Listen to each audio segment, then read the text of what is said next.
శుక్లాం బ్రహ్మ విచారసార పరమాద్యాం జగద్వ్యాపినీం వీణా పుస్తకధారిణీం అభయదాం జాడ్యాంధకారాపహాం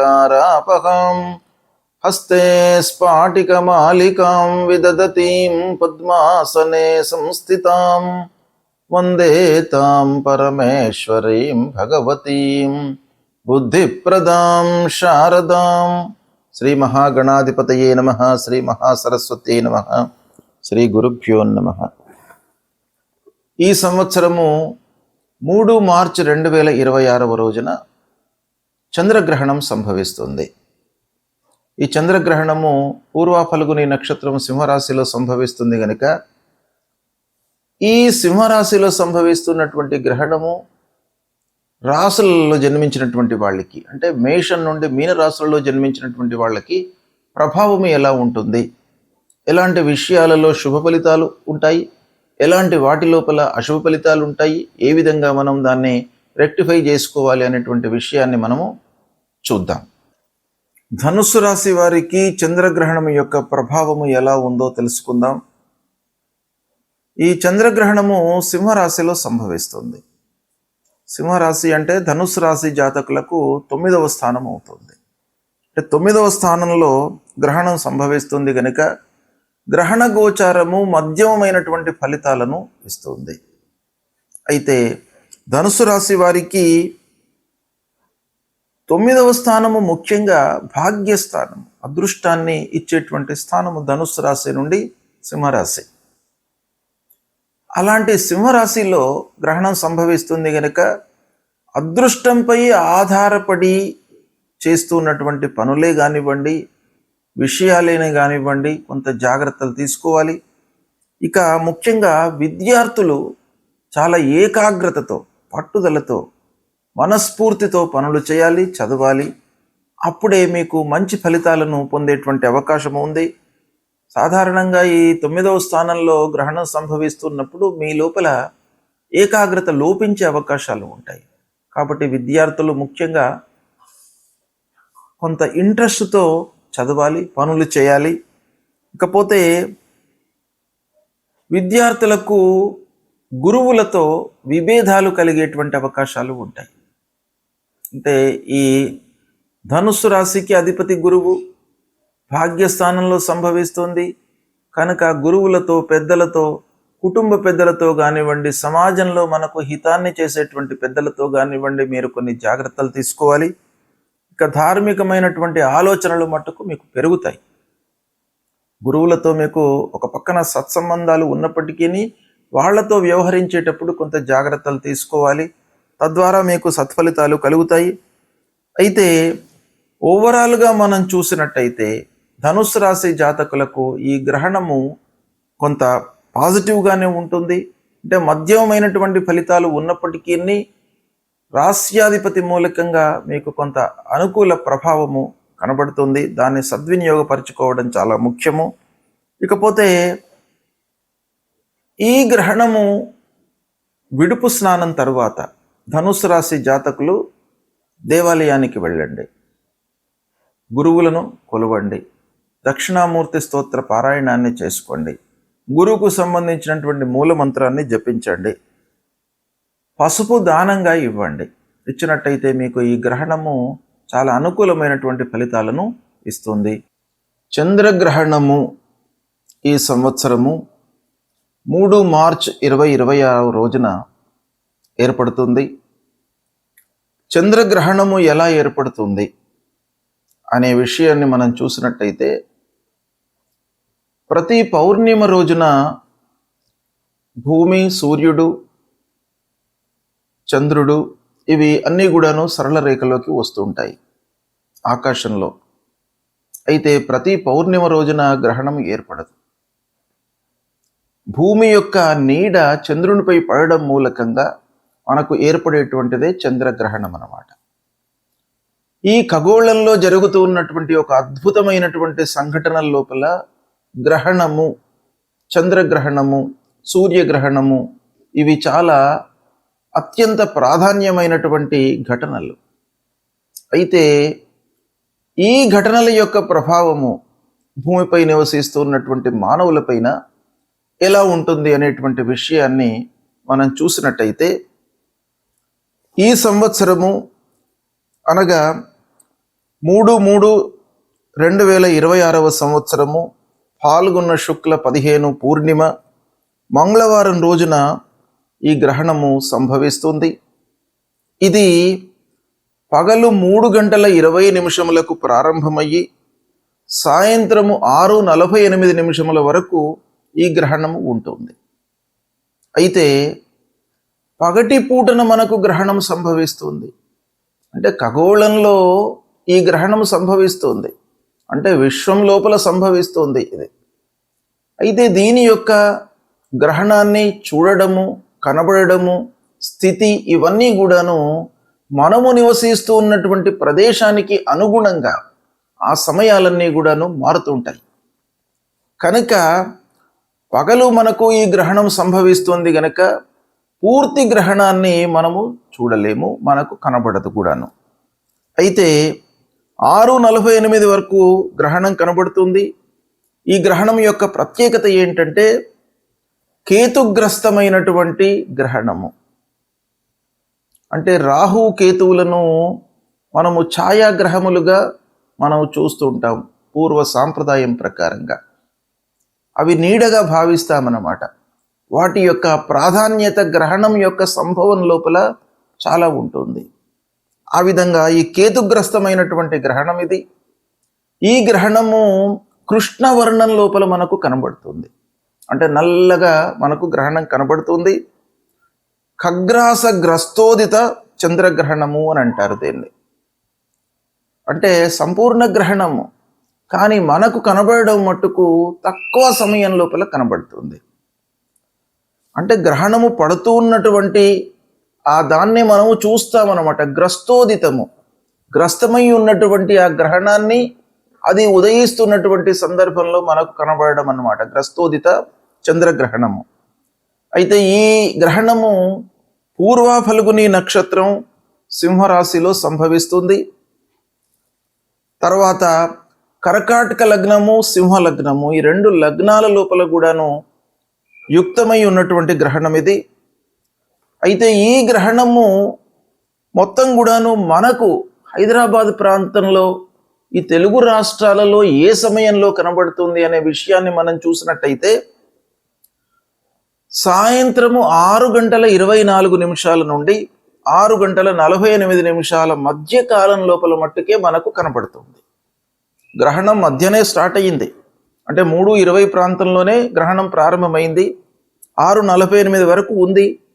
కానీ సూర్యుడు ఉన్నప్పుడు మనకు ఆ గ్రహణము, చంద్రుడికి సంబంధించినటువంటి చంద్రగ్రహణం కనబడదు గనక అస్తమయం తర్వాత మనకు చంద్రగ్రహణం కనబడుతుంది. అంటే 6:24 నుండి 6:48 గ్రహణము మనకు కనబడుతుంది. అయితే ఈ విధంగా చూసినట్టయితే మొత్తం గ్రహణము 3:20 నుండి 6:48, అంటే సంపూర్ణ చంద్రగ్రహణం ఇది. 3:30 వరకు గ్రహణం కనబడుతుంది. మనకు ఈ ప్రాంతంలో కనబడదు, కానీ ఖగోళంలో 3:30 ఈ గ్రహణం మొత్తం సంభవిస్తుంది. మనకు కనబడేది మట్టుకు 24 నిమిషాలు మాత్రమే హైదరాబాదులో. అయితే ఈ గ్రహణం యొక్క ప్రభావము ఎలా ఉంటుంది, ఎవరు ఎలాంటి విషయాలపై నియమాలను పాటించాలి అనేటువంటిది మనకు శాస్త్రం చెప్తోంది. మన హిందూ ధర్మంలో గ్రహణానికి అత్యంత ప్రాధాన్యత ఉంది. అంటే గ్రహణ నియమాలను పాటించాలి, గ్రహణ సమయంలో పునశ్చరణ చేసుకోవాలి. అంటే గురూపదేశమైనటువంటి మంత్రాలు మనము ఈ గ్రహణ సమయంలో మనము ఉచ్చరించినట్టయితే, జపాలు చేసినట్టయితే అది ద్విగుణీకృతమైనటువంటి ఫలితం వస్తుంది. అంటే ఆ మంత్రము ఆ సమయం లోపల మలినమవుతుంది కనుక దాన్ని మనం ఏం చేయాలి, పునశ్చరణ చేసుకోవాలి. అంటే ఆ సమయం లోపల మళ్ళీ దాన్ని ఒక మహిమాన్వితమైనటువంటి ఆ మంత్రంగా మనము మళ్ళీ యథావిధిగా ఉంచుకోవడానికై ఆ గ్రహణంలో తప్పకుండా మనం చేసుకోవాలి అనేటువంటిది శాస్త్రం చెప్తోంది. అయితే ఈ గ్రహణ సమయంలో నిత్యాబ్దికములు, ప్రత్యాబ్దికములు, భోజనాది కార్యక్రమాలు ఎలా చేసుకోవాలి అనేటువంటి విషయాన్ని మనం చూసినట్టయితే ఈ గ్రహణము గ్రస్తోదయ చంద్రగ్రహణం. ఈ గ్రస్తోదయ చంద్రగ్రహణం లోపల యామ చతుష్టయం వేద అని మనకు శాస్త్రం చెప్తోంది. అంటే 4 యామాలు ఈ గ్రహణానికి వేదకాలం అన్నమాట. అంటే గ్రహణం కంటే ముందే ఈ వేద ప్రారంభం అవుతుంది. వేద ప్రారంభము అనంటే ఏంటి?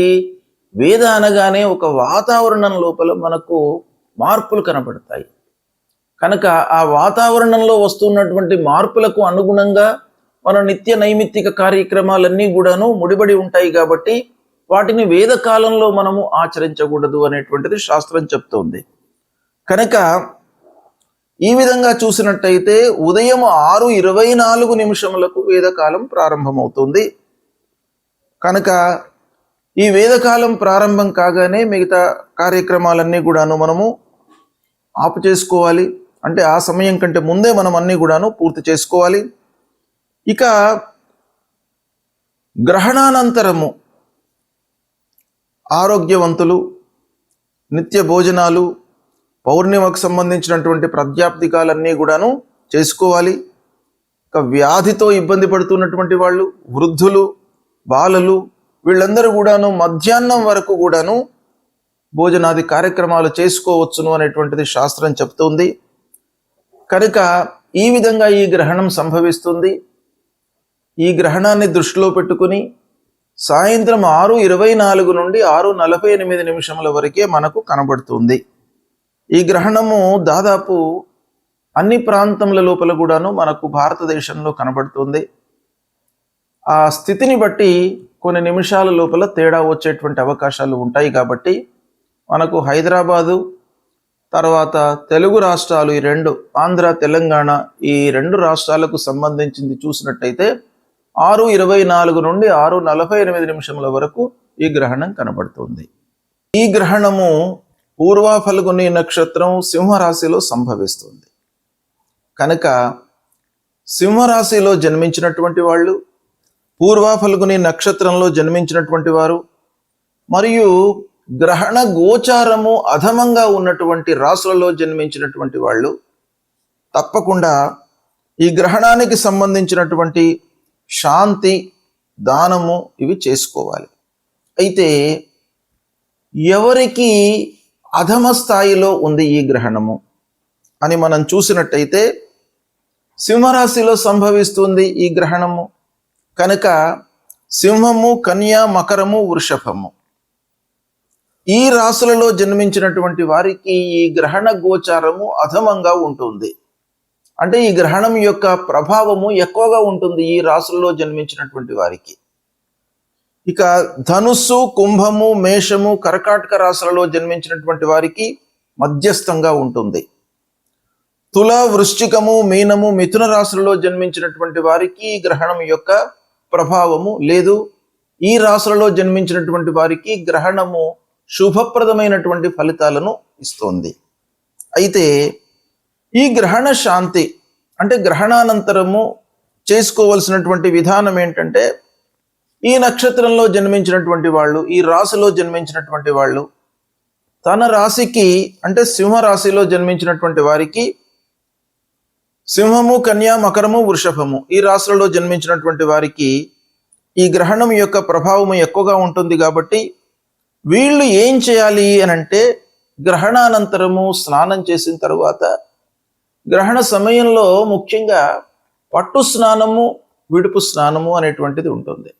అంటే గ్రహణ ప్రారంభంలో స్నానం చేయడము, స్నానం చేసిన తర్వాత జపం చేసుకోవడము, గురూపదేశమైనటువంటి జపాన్ని చేసుకోవడము, తర్వాత గ్రహణానంతరం కూడాను విడుపు స్నానం చేసి దాని తరువాత ఈ గ్రహణానికి సంబంధించినటువంటి పరిహారాలు చేసుకోవాలి. అంటే ఏం చేయాలి అని అంటే, వాళ్ళ శక్తి అనుసారం మనకు శాస్త్రం చెప్పబడి ఉంది. శాస్త్రంలో ఏముంది అని అంటే, వెండితో కానివ్వండి, రాగితో కానివ్వండి, బంగారంతో కానివ్వండి, వాళ్ళ శక్తి అనుసారము సూర్యుడు, చంద్రుడు, రాహు, కేతువుల బింబాలను అంటే ప్రతిమలను చేయించి వాటిని ఒక ఆవు నెయ్యితో నింపినటువంటి తామ్ర పాత్ర లేదా కంచు పాత్ర లోపల ఉంచి తిలలు అంటే నువ్వులు, వస్త్రము, దక్షిణలను అందులో ఉంచి సూర్యచంద్ర రాహు కేతువులను ధ్యానించి దానం ఇవ్వాలి. అంటే యథాశక్తిగా దానికి పూజ చేసిన తర్వాత ఆ బింబాలను ఒక బ్రాహ్మణునికి కానివ్వండి, లేదా అర్చకుడికి కానివ్వండి, లేదా దేవాలయంలో నిత్యం కూడాను భగవంతుడి సేవలో నిమగ్నమై ఉన్నటువంటి వాళ్లకు ఎవరికైనా కూడాను ఇది దానం ఇవ్వచ్చును. దానం ఇస్తున్నటువంటి సమయంలో మీరు ఆ ధ్యాన శ్లోకాన్ని మట్టుకు చదువుకోవాలి, సంకల్పం చేసుకోవాలి. సంకల్పం ఏం చేయాలి?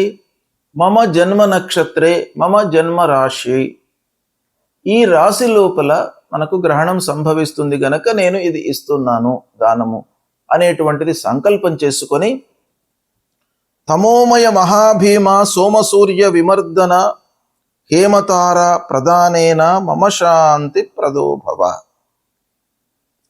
ఆ దానం ఇచ్చేటువంటి సమయం లోపల మనం ఈ శ్లోకం తప్పకుండా ఉచ్చారణ చేసి దానం ఇవ్వాలి. అంతేకాకుండా విదుంతుద నమస్తుభ్యం సింహికా నందనాచ్యుత దానే నానేన నాగస్య రక్షమాం వేదజాత్ భయం. అంటే ఈ గ్రహణం వలన ఉద్భవించినటువంటి భయము, ఆందోళన, తర్వాత అనారోగ్య సమస్యలు, ఇవన్నిటి నుండి కూడాను మమ్మల్ని కాపాడండి అనేటువంటి ఒక కోరికతో, ప్రార్థనతో మనం చేసి ఇది దానం ఇవ్వాలి. ఇచ్చినట్టయితే మనకు ఆ గ్రహణం మూలకంగా కలిగేటువంటి దుష్ప్రభావము దూరం అవుతుంది. శుభం.